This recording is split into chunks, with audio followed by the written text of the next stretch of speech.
Welcome back to Splendid Tales, where the truth stings, the drama burns, and the justice always comes served hotter than fresh coffee. Now, sit tight, because this one will rattle you. It all started on what should have been an ordinary Tuesday morning inside a buzzing city bank. Phones ringing, keyboards clicking, and customers shifting impatiently in line, just waiting to get their business done. Then the doors swung open, and in rolled a black man in a wheelchair, calm, collected, holding a neatly folded check in his hand. He greeted the teller with a smile, but instead of kindness, she gave him a once over so cold it could have frozen the air conditioning. She leaned to her coworker, smirk tugging her lips, and whispered loud enough for the line to hear, "Look at this one, thinking he belongs here." A couple of customers turned their heads, eyes wide. The man said nothing, but his silence screamed louder than words. He handed over the check politely, but the teller wasn't having it. She waved it in the air like it was Monopoly money and chuckled, "We get so many of these fake things. Guess you thought I'd fall for it?"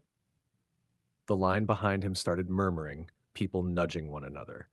One guy in a suit whispered, "She's pushing it." Another shook his head. But the teller didn't stop. She tapped her nails against the counter and snapped, "I bet you don't even have an account here, do you?" Figures. And still, the man didn't flinch. Calm as still water, he adjusted his wheelchair, looked her dead in the eye, and said, "Finish running it. Let's see what happens."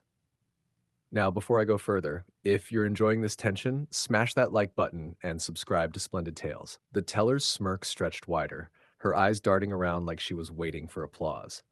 "Run it?" she scoffed. "Please, don't waste my time. I've seen this hustle before.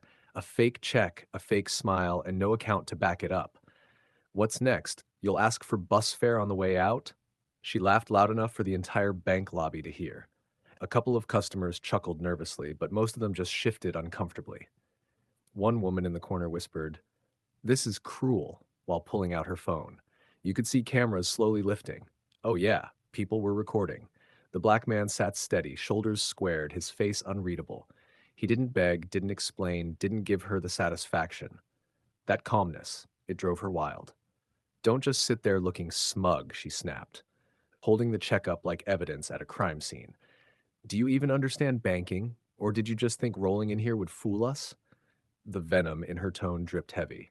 A man in line finally spoke up. "Hey, lady, maybe just do your job." The teller shot him a glare sharp enough to cut glass. "Excuse me? This is my counter. If you don't like it, there's the door." The room went dead silent. But the man in the wheelchair, oh, he just smiled slightly, like he was in on a joke the rest of them hadn't caught yet. Then, with a voice cool as ice, he said, "All right then, let's bring your manager into this." The teller scoffed again, rolling her eyes so hard you'd think they'd get stuck in the back of her head. "My manager?" she sneered. "Sure, let's waste his time too. He'll thank me later for catching this circus act." She slammed the bell on the counter, summoning him with a smug grin like she had just won the lottery. But the second the branch manager stepped out of his glass office, everything shifted. He was a tall man in a crisp navy suit, calm and confident, scanning the lobby until his gaze landed on the man in the wheelchair. And then, bam! His whole expression transformed. The stern professionalism melted into a broad smile, warm and genuine. "Mr. Daniels," he boomed, striding forward with both arms out. "Always a pleasure, sir. How are you today?" The teller froze. Her smugness drained in an instant. Customers leaned in, some even gasping audibly. The same man she'd mocked and tried to humiliate wasn't just a client. He was the client. Someone with weight, status, and respect that she couldn't even dream of. Mr. Daniels returned the smile with a nod, calm as ever, but you could feel the power shift slam into that room like a thunderclap. The manager took the check gently, glanced at it once, and signed off without hesitation. "Processed immediately, no questions asked," he said firmly.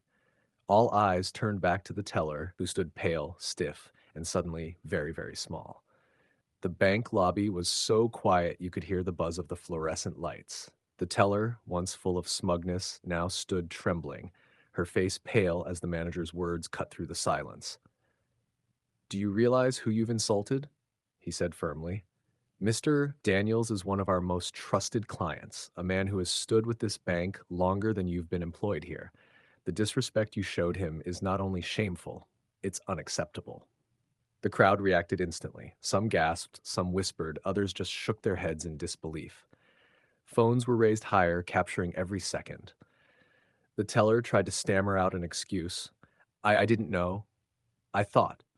But her voice cracked under the weight of the moment. The manager didn't let her finish. No, you assumed, you humiliated a man who deserves the utmost respect, and you've embarrassed this institution in front of every single customer here. Mr. Daniels leaned back in his wheelchair, calm and composed, and with the faintest smirk said, "Respect isn't complicated. Either you have it or you don't. She clearly doesn't." That single line landed like a hammer. The crowd murmured in agreement. Some even applauded. The manager's voice was final. "Collect your things. You're finished." And with that, the teller's downfall was sealed. She stumbled away, red-faced, while customers kept recording her humiliating walk of shame. And that, my friends, is how arrogance meets karma. If you enjoyed this story, make sure to like, drop a comment, and hit that subscribe button to Splendid Tales, because trust me, more stories like this are on the way.